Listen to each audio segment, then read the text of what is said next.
Moscow, Russia's daily coronavirus death toll has hit a record 936 deaths amid the country's sluggish vaccination rate and the government's reluctance to tighten restrictions. Russia's state coronavirus task force reports the third straight day of deaths topping 900. A steep rise in infections and deaths began in late September, with authorities blaming it on the low vaccination rate. About 33% of Russia's 146 million people have received at least one shot of a coronavirus vaccine. Only 29% are fully vaccinated.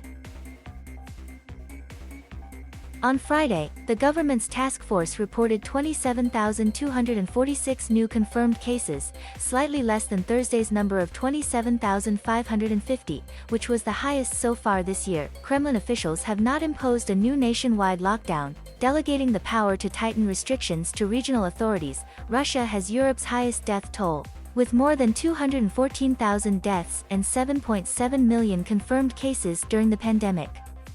Health experts says those numbers likely are an undercount. Russia reaches record daily coronavirus deaths again. Australia's Victoria state reports daily virus case record. UK eases travel restrictions further by slashing red list. Pfizer's request to OK shots for kids a relief for parents. LJUBLJANA.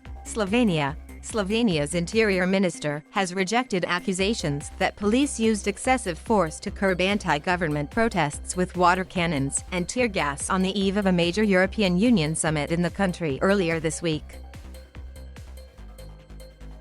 The demonstrations were the third in a month against virus measures and the use of COVID-19 passes. Interior Minister Aleš Hodges said Friday in Brussels that police did their job very well during Tuesday's intervention and were within their jurisdiction. He added an investigation has opened into police actions. About 25 protesters were detained and several were injured or hospitalized, mostly for inhaling tear gas. Copenhagen, Denmark. Finland has joined other Nordic countries in suspending or discouraging the use of Moderna's COVID-19 vaccine in certain age groups because of a slight increased risk of heart inflammation, a rare side effect associated with the shot. The Finnish Institute for Health and Welfare says authorities won't give the shot to males under age 30. They'll be offered the Pfizer vaccine instead. The government agency says it found that young men and boys were at a slightly higher risk of developing myocarditis. The move by Finland followed similar decisions by Sweden, Denmark, and Norway on Wednesday. Melbourne, Australia. Australia's Victoria state on Friday reported a record of 1,838 new COVID-19 cases and 5 deaths. The daily tally of confirmed cases is the highest in a 24-hour period of any Australian state or territory. It was the 9th consecutive day Australia's second most populous state has reported more than 1,000 cases, with active infections soaring to 16823. The deaths brought Victoria's toll from an outbreak of the Delta variant that began in early August to 75. Infections are declining in New South Wales state. Australia's most populous state reported 646 new confirmed cases and 11 deaths on Friday. Nicosia, Cyprus. The president of Cyprus has received a booster dose of a COVID-19 vaccine and urged people who haven't yet received a first shot to do so. President Nikos Anastasiades also said Friday that those who are eligible for booster shots should take advantage. We owe it to those closest to us and to our community overall. It's a matter of social responsibility, the 75-year-old Anastasiades said. As of the end of September, 78.1% of the Mediterranean island nation's adult population had been fully vaccinated, and 81% had received a first dose. Cyprus has administered booster shots to more than 17,000 people aged 75 and over, and plans to start giving them to residents 70 and over next week. Rome. Discos in Italy will soon reopen their dance floors after remaining one of the last public places still off-limits under the country's regulations to combat COVID-19. The Italian government on Thursday approved the opening of discos and ballrooms starting October 11th on condition that indoor venues fill only to 50% capacity and outdoor venues to 75%.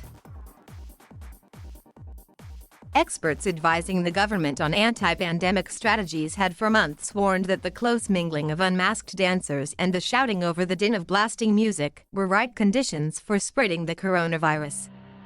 But transmission rates lately have been on a downward trajectory in Italy. The government also approved boosting to 100% capacity the number of patrons permitted in cinemas, theaters, museums, and concert halls.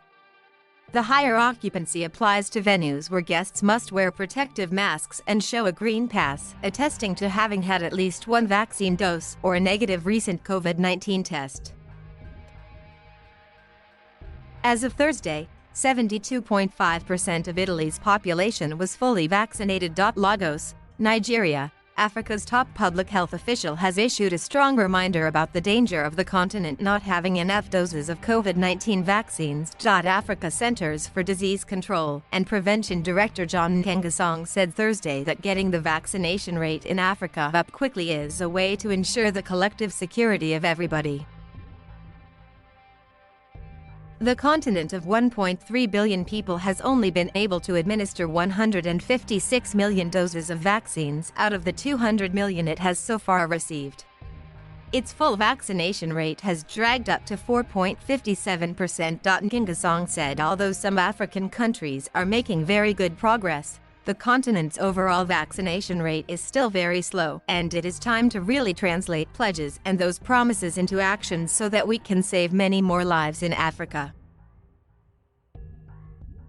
He said that while Moderna announcing it intends to build a vaccine manufacturing plant in Africa was very much welcomed, it doesn't necessarily solve the problem of today, which is to get these vaccines in the arms of people as quickly as possible. Nkengasong said 35 countries are still experiencing a severe third wave of infections, but Africa had a 20% average decrease in new cases over the past 4 weeks. Colorado Springs, Colorado. A Colorado woman has been denied a kidney transplant because she won't be vaccinated against COVID-19 due to her religious views. Leilani Latali faces the possibility of dying without a new kidney. However, the born-again Christian objects to the role that stem cells have played in the development of vaccines. The UC Health Hospital Group says transplant recipients need to be vaccinated because they are at significant risk of contracting COVID-19 as well as of being hospitalized. The American Hospital Association says many transplant centers require vaccinations. It says organ recipients are vulnerable to COVID-19 because of the drugs they must take to suppress their immune systems.